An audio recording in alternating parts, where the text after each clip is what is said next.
IEST identified Manipur in the year 2000. Plants, animals, and microbial resources. It belongs to 12th region falls in the biogeographic tri-junction and center. Experience to learn about Indian culture back at home. 50% of India's biodiversity hotspots. Organic agriculture in the region.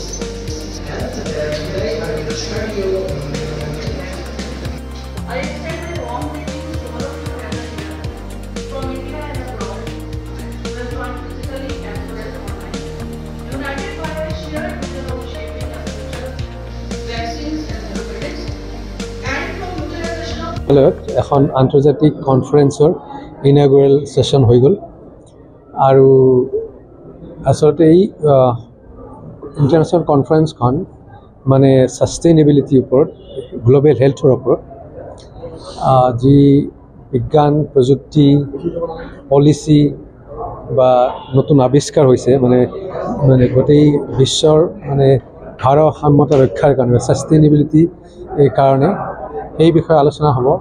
এইখন international conference এইকাৰণে কৈছোঁ যে ইয়াত আমাৰ প্ৰায় 5-6খন দেশৰ মানে ইউৰোপৰ সাউথ ইষ্ট এছিয়ান কাণ্ট্ৰিৰ সাইণ্টিষ্ট আহিছে এই কনফাৰেন্সত অংশগ্ৰহণ কৰাৰ কাৰণে আৰু প্ৰায় টোটেল ডেলিগেটছ আমাৰ আউটছাইড নৰ্থ ইষ্ট ইণ্ডিয়া প্ৰায় 100 ডেলিগেটছ আছে আৰু নৰ্থ ইষ্ট ইণ্ডিয়াৰ পৰাতো মেজৰিটি।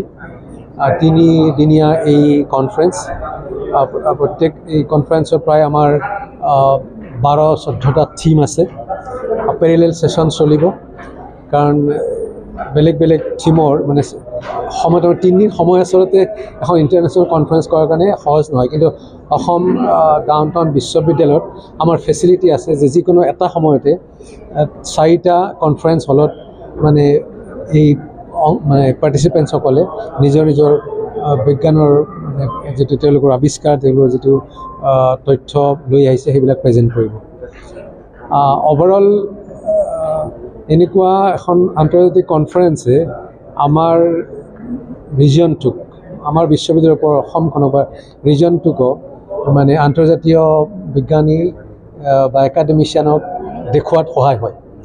আৰু আপোনালোকে জানে যে অসম ডাউনটাউন বিশ্ববিদ্যালয় আমি প্ৰায় ভাৰতৰ বাহিৰৰ 100খন ইনষ্টিটিউশ্যনৰ লগত ইউনিভাৰ্চিটি আৰু ৰিচাৰ্চ ইনষ্টিটিউশ্যনত কলাবৰেশ্যন আছে। তাত আমাৰ ষ্টুডেণ্ট আৰু ফেকাল্টি এক্সচেঞ্জ হয় আৰু সেইবিলাক ইউনিভাৰ্চিটিৰে সেইবিলাক ইনষ্টিটিউশ্যনৰে বিজ্ঞানী এই কনফাৰেন্সতো পাৰ্টিচিপেশ্যন কৰিব আহিছে।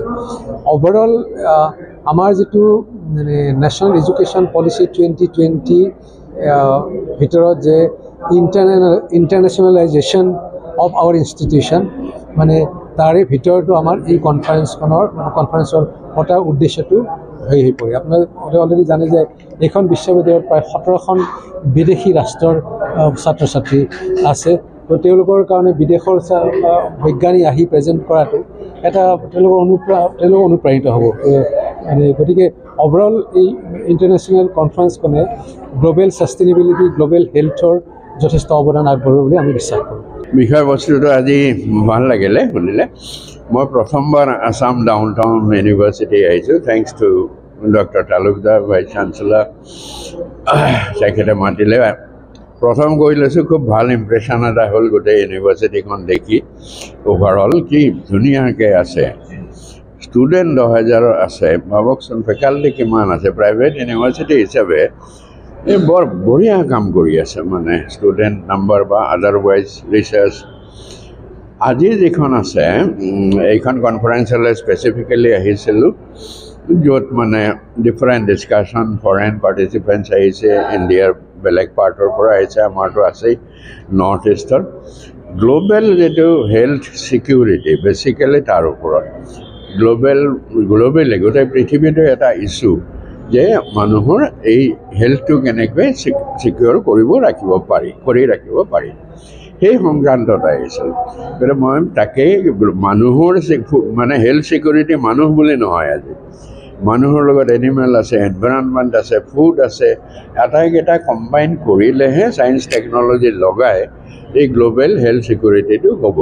তাৰ ওপৰতে আমি কথা চথা পাতিছোঁ ডিফাৰেণ্ট যিখিনি মানুহ আহিছে তেওঁলোকে নিজৰ পেপাৰ দিব ডিছকাশ্যন হ'ব কি ক্ষেত্ৰত কি কৰিব লাগে মেডিকেলত কি কৰিব লাগে এনিমেল হাজবেণ্ডাৰী কি কৰিব লাগে ঠিক তেনেকৈ এনভাইৰনমেণ্ট ডিগ্ৰেডেশ্যন হৈছে তাত কি কৰিব লাগে এনভাইৰনমেণ্টৰ পৰা বহুত ডিজিজবিলাক আহিব ধৰিছে বিকজ এই জানেই এইটো ক্লাইমেট চেঞ্জৰ লগত বহুতবিলাক আহিব ধৰিছে এই গোটেইখিনি তেওঁলোকে ভালকৈ ডিছকাছ কৰিব অভাৰ 2 years কিন্তু গোটেই টিমটো দেখি ভাল লাগিলে ইউনিভাৰ্চিটি টিম প্লাছ এই কনফাৰেঞ্চখন যোনে এৰেঞ্জ কৰিছে তেওঁ স্পেচিফিক এজন নাইছিং প্ৰফেচাৰ শৰ্মা আছে এজন কলিতা আছে আৰু ভালকৈ এৰেঞ্জ কৰিছে উই আৰ লুকিং ফৰৱাৰ্ড কি ভাল হ'ব ডিছকাশ্যনবোৰ পাৰ্টিকুলাৰলি ফৰেন এছপেক্টৰ পৰা তেওঁলোকৰ পৰা হেল্থ কি প্ৰব্লেম আছে আমাৰ লগত কিমান তেওঁৰ টেকন'লজি কিমান এডভান্স আমাৰ কিমান এডভান্স এই গোটেই কথাখিনি ডিছকাশ্যন হ'ব ভালকৈ